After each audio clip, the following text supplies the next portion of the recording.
नमस्कार। इस वीडियो में हम बात करेंगे एरेनफेस्ट प्रमेय के प्रथम समीकरण।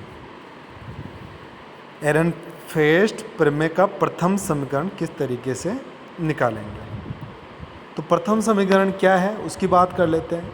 तो किसी क्वांटम कण के गतिकीय द्रव्यमान, किसी क्वांटम कण के गतिकीय द्रव्यमान m और स्थिति का जो प्रत्याशा मान होता है उसका समय के साथ अवकलन करें।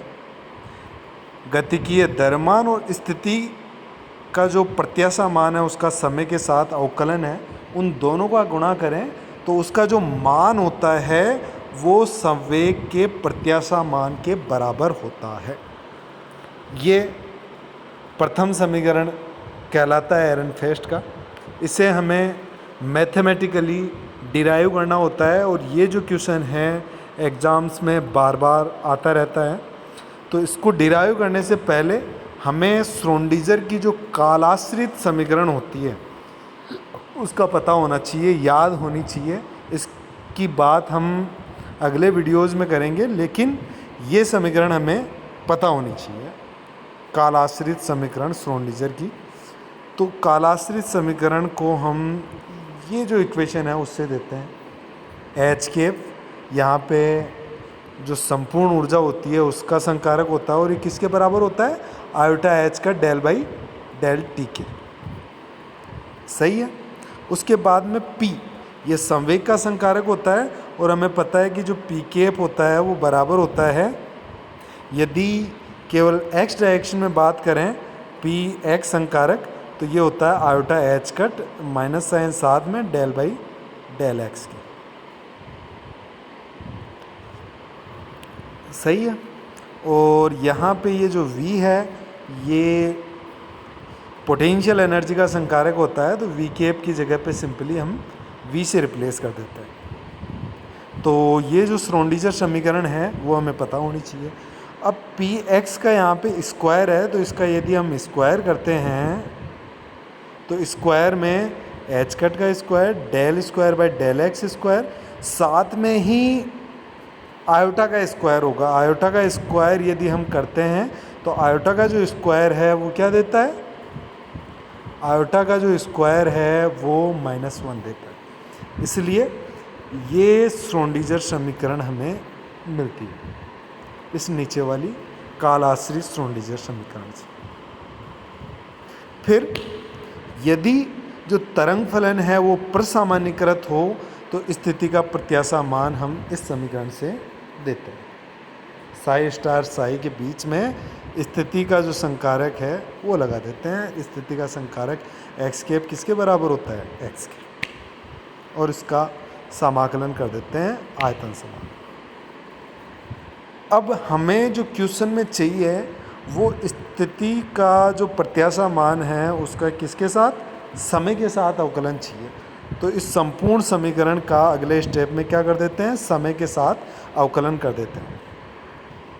इसका समय के साथ अवकलन करें तो इस पूरी की पूरी इक्वेशन में 3 टर्म्स हैं, साई स्टार, फिर एक्स और फिर साई। अब यहाँ पे डी है वो समय के ऊपर डिपेंड नहीं करता है, तो इसका अवकलन नहीं लेंगे। यहाँ पे 3 टर्म्स हैं तो तीनों का अलग अलग समय के साथ अवकलन हमें लेना पड़ेगा। तो सबसे पहले साई स्टार वाली टर्म का, बाकी दोनों टर्म्स एज इट इज़, फिर एक्स का, साई स्टार और साई एज इट इज़, और लास्ट में दोनों स्टार्ट वाली टर्म्स एज इट इज़ और साई का समय के साथ अवकलन। अब बात यह है कि x और t दो स्वतंत्र चर हैं, इसलिए एक दूसरे के ऊपर डिपेंड नहीं करेंगे, तो del x by del t का जो अवकलन है वो 0 के बराबर होगा। तो ये जो टर्म इक्वेशन आई है इसमें जो लास्ट वाली टर्म है वो 0 हो जाएगी, केवल 2 ही टर्म्स बचती है। 2 टर्म्स के साथ में ये वैल्यू आ जाती है। अब यहाँ पे हम देख रहे हैं कि del psi by del T और del psi by del T आ रहा है, और यही जो वैल्यू है वो यहाँ पे देखें आ रही है, del psi by del t किसके मल्टीप्लिकेशन में, आयोटा एच कट के मल्टीप्लिकेशन में आ रही है। तो ये जो इक्वेशन है, कालाश्रित श्रोडिंगर समीकरण है, उसके उपयोग करके हम del psi by del T और del psi star by del T की जो वैल्यूज़ हैं वो रिप्लेस कर सकते हैं। तो अगले स्टेप में हमने यही किया है। जो श्रोडिंगर समीकरण है उसके उपयोग से del psi by del T और del star del by del T और साई का स्टार की वैल्यूज़ जो हैं वो हमने इस वाली इक्वेशन में रिप्लेस करनी है। तो इस वाली इक्वेशन में श्रोडिंगर समीकरण से ये दोनों वैल्यू सब्स्टिट्यूट करते हैं तो ये इक्वेशन हमें मिल जाती है। अब इसमें भी यदि हम देखें तो ये वाली जो टर्म है पोटेंशियल एनर्जी वाली वी बार वाली, इधर वाले पार्ट में और इधर वाले पार्ट में, एक में पॉजिटिव साइन के साथ में है, एक में नेगेटिव साइन के साथ में, इसलिए ये दोनों टर्म्स कैंसिल हो जाती है, केवल दो ही टर्म्स इसमें बचती हैं। तो जो कॉन्स्टेंट्स हैं H cut square by 2m, उनको यदि हम बाहर ले लें तो रिज़ल्ट के रूप में हमें लास्ट में ये इक्वेशन मिलती है।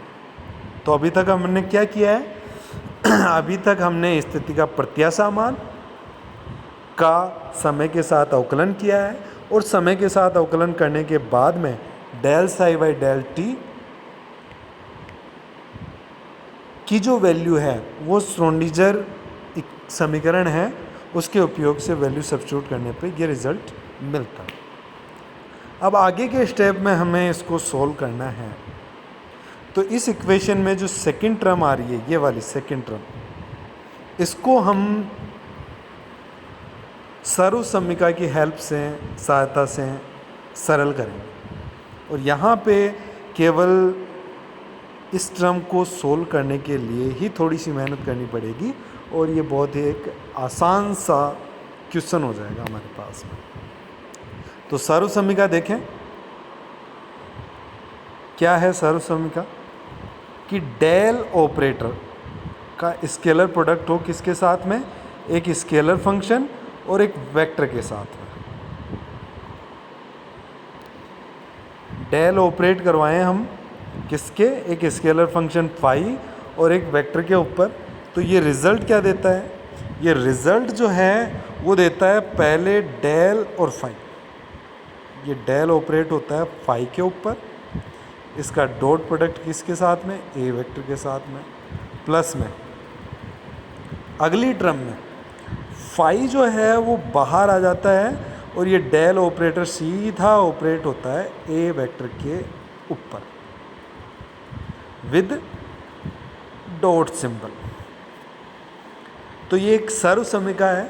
इस सर्वसम्मिका में हम क्या करते हैं, ये जो फाई है, ये जो फाई है उसकी जगह पे हम मान लेते हैं एक्स आई और ये जो ए वेक्टर है उसकी जगह पे हम मान लेते हैं del psi star, del psi star. तो इस सर्वसम्मिका का यदि हम उपयोग करें और फाई और ए वेक्टर की जगह पे ये दोनों वैल्यूज सब्स्टिट्यूट कर दें तो हमें रिज़ल्ट के रूप में ये मिलता है। और ये जो इक्वेशन मिली है उसका संपूर्ण आकाश के लिए आयतन समाकलन करें तो ये इक्वेशन हमें मिल जाती है। ऊपर वाली इक्वेशन का केवल आयतन समाकलन किया है।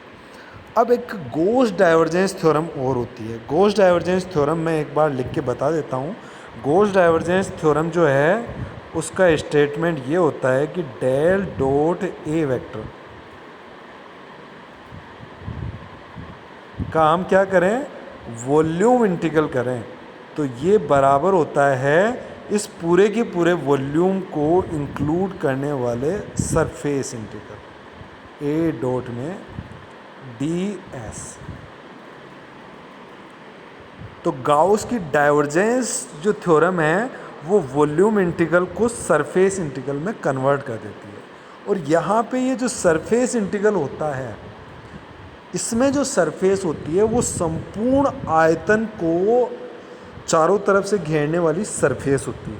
अब यहाँ पे आयतन है वो अनंत आयतन है, तो इसको घेरने वाली जो सरफेस होगी अनंत आयतन को, वो कहाँ पे होगी? अनंत के ऊपर होगी। और एक सुपरिभाषित फलन होता है, वह अनंत पर शून्य होता है। तो इस चीज़ को काम में लेके गॉस की जो डाइवर्जेंस थ्योरम है उसको यदि हम काम में लें तो उसके अकॉर्डिंग ये वाली जो टर्म है, लेफ्ट हैंड साइड वाली टर्म है, उसमें आयतन समाकलन किस में कन्वर्ट हो जाता है? सरफेस में।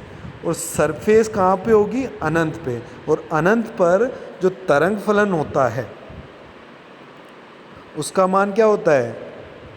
शून्य होता है। अब तरंग फलन ही शून्य होगा तो इंटीग्रल का मान क्या हो जाएगा? शून्य। तो लेफ्ट हैंड साइड वाली पार्ट इस इंटीग्रल में शून्य के बराबर हो जाएगी। तो बाकी बची हुई टर्म्स हैं उनको हम ट्रांसपोज करके कुछ इस तरीके से लिख सकते हैं। अब ये जो इक्वेशन आई है उसमें भी अभी जो लास्ट में सर्वसम्मिका थी उसी को काम में लें। वही सर्वसम्मिका है, उसमें क्या करना है? फाई की जगह पे साई स्टार रिप्लेस करना है और ए वेक्टर की जगह पे डेल एक्स साई से रिप्लेस करना है। तो यदि रिप्लेस करें और उसको संपूर्ण आकाश के लिए आयतन समाकलन करें तो ये इक्वेशन मिलती है। और सेम वही प्रोसेस करते हुए हम क्या कर सकते हैं? आयतन समाकलन को सरफेस पृष्ठ समाकलन में परिवर्तित कर सकते हैं। और पृष्ठ समाकलन में क्योंकि पृष्ठ अनंत पर है और अनंत पर जो एक फलन होता है, सुव्यवस्थित फलन होता है, उसका मान शून्य होता है। इसलिए ये जो लेफ्ट हैंड साइड वाली टर्म है फिर शून्य हो जाती है। तो यहाँ पे ये जो दोनों इक्वेशंस आई है उनको ट्रांसपोज करके रिजल्ट ये मिलता है। अब ये जो रिजल्ट आया है इसको इस वाली इक्वेशन में रिप्लेस कर दें तो यहाँ पे del square psi star x side D V की जो वैल्यू होती है उसको इसके बराबर मिलती है। अब ये जो रिज़ल्ट है हमने कहाँ से स्टार्ट किया था? इस इक्वेशन से स्टार्ट किया था। इस इक्वेशन में सेकंड टर्म वाली जो वैल्यू है उसकी जगह पे ये जो हमने रिज़ल्ट निकाला है वो रिप्लेस कर दें तो ये इक्वेशन हमें मिलती है। अब इसमें दोनों टर्म्स में वॉल्यूम इंटीग्रल है तो इसमें वॉल्यूम इंटीग्रल को कॉमन ले लें, साई स्टार को कॉमन ले लें तो अंदर ये वाली टर्म बचती है। अब ब्रैकेट में ये जो टर्म आ रही है उसको भी हम थोड़ा सा इजी स्टेप्स में सोल्व कर सकते हैं। तो डेल स्क्वायर को हम क्या लिख सकते हैं? डेल स्क्वायर को हम लिख सकते हैं डेल डॉट में डेल। तो यहाँ पे डेल स्क्वायर को हमने डेल डॉट डेल लिख दिया है। अब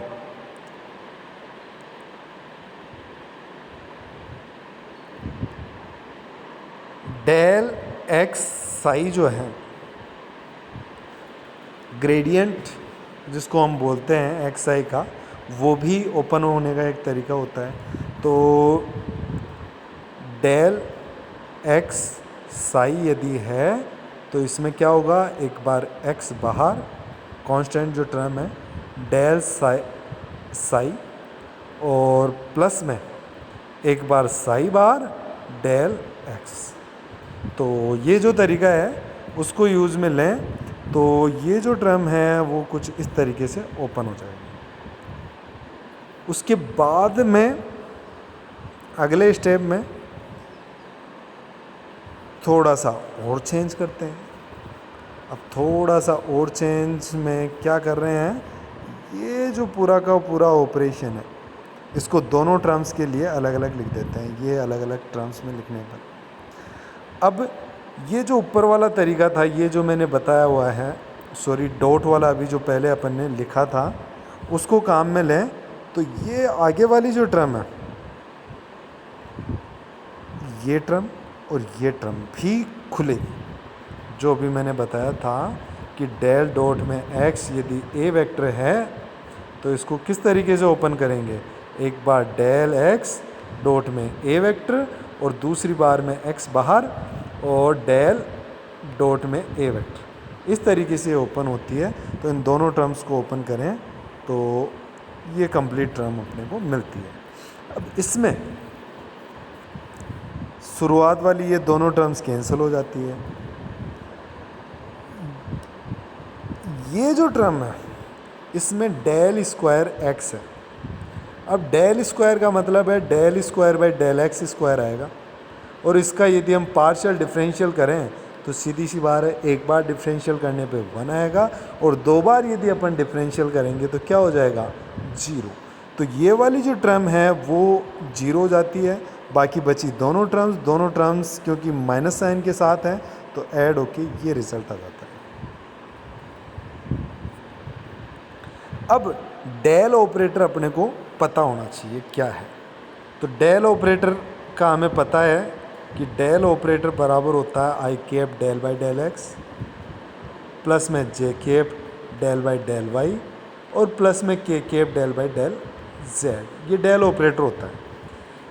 तो डेल एक्स के साथ डिफरेंशियल करें तो क्या वैल्यू देगा ये, केवल आई कैप। इसी तरीके से यदि मैं डेल क्या करूँ साई, तो ये सारी टर्म साई के साथ मल्टीप्लाई होके आ जाएगी। अब डेल एक्स और डेल साई का डॉट प्रोडक्ट करें तो डेल एक्स के साथ केवल आई कैप आ रहा है, तो ये केवल आई कैप और आई कैप वाली टर्म क्या देगा, del psi by del x देगा।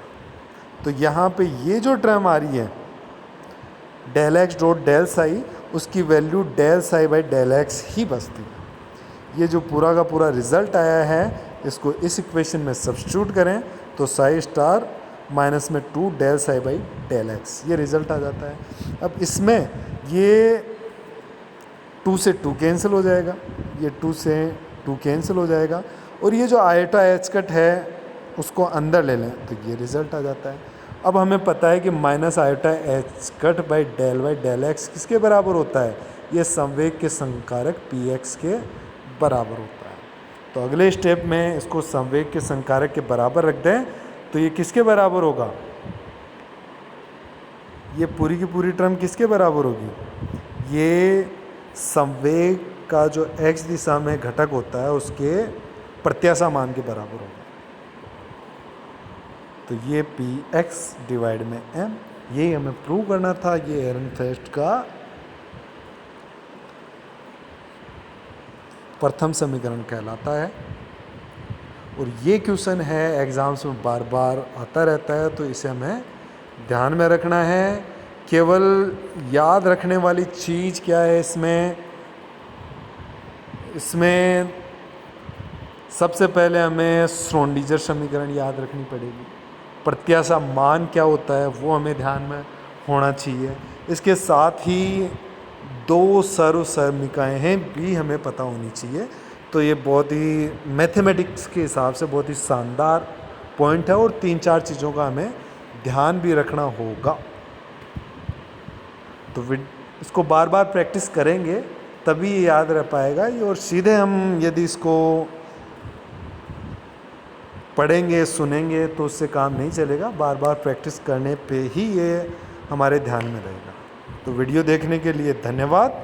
जय हिंद, जय भारत।